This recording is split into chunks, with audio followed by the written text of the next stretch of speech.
सुदामा और श्री कृष्ण बचपन के मित्र थे और दोनों एक ही साथ शिक्षा लेते थे। सुदामा बहुत गरीब था, वह ब्राह्मण था, इसलिए वह दिन भर में 5 घर से भिक्षा मांगकर अपना और अपने परिवार का पेट पालता था।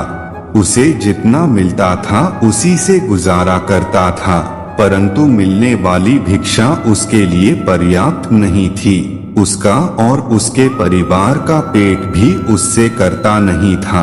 इसी भिक्षा से अतिथि सत्कार भी हुआ करता था।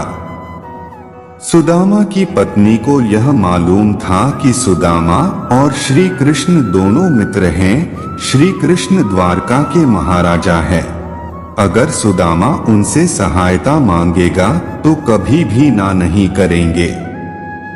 इसलिए सुदामा की पत्नी ने सुदामा को बहुत बार श्री कृष्ण के पास द्वारका जाने के लिए कहा, परंतु सुदामा हर बार मना कर देता था। परंतु बहुत ज्यादा पर्यटन करने के बाद सुदामा मान जाता है और वह द्वारका के लिए निकल जाता है। उस समय उसके पास कोई साधन नहीं था। वह अपने पैरों पर चलता हुआ द्वारका की ओर बढ़ रहा था। वह संकोच और लज्जा से भरा हुआ द्वारका की ओर निकल पड़ा। काफी दूर चलने के बाद उसे रास्ते में एक बैलगाड़ी मिलती है, जिस पर व्यापार के लिए खूब सारा माल लदा हुआ था।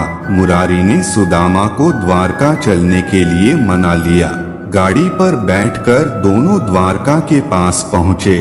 वहां पहुंचते ही बैलगाड़ी वाले ने सुदामा से कहा कि आपका रास्ता यहाँ से अलग है और मेरा अलग है। सुदामा आगे चलने के बाद वहां से वापस आ गया। उसने सोचा कि मैं उस बैलगाड़ी वाले का धन्यवाद करके आता हूँ। सुदामा मंदिर के पीछे उसका धन्यवाद करने के लिए वहां गया तो वहां पर कोई बैलगाड़ी नहीं थी और ना ही कोई मुरारी था। उसे कुछ समझ नहीं आ रहा था। वह सोच रहा था कि एक क्षण पहले वह मुरारी से बातचीत कर रहा था, परंतु दूसरे चरण में यहाँ पर कोई भी नहीं है। सुदामा समझ गया था कि उसके मित्र श्री कृष्ण की ही कोई लीला है।